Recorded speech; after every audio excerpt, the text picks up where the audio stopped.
history of the Tour de France, brought to you by St Thomas's News Team. The Tour de France started in 1903 with nothing more than a publicity stunt by the French magazine L'Auto, who wanted to get more readers. The Tour de France lasted for 19 days, but the riders only ride for 6 days. Nowadays, the Tour lasts for 23 days, with 21 days of racing. How exhausting. Amazing fact, the Tour de France has been going for 101 years. The first man to win the Tour was Maurice, who was aged 32. In the first few races, riders raced at night time, but this was stopped due to cheating. The first tour started in Paris and stopped in Lyon and Marseille before returning back to Paris. Quite a short tour. The following spring, the second Tour was increased to 11 days of racing. The longest tour in history was in 1926 at 3,750 miles.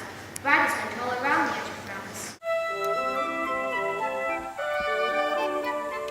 Out of the 101 years of the Tour de France, it has only ever stopped twice, during World War I and World War II.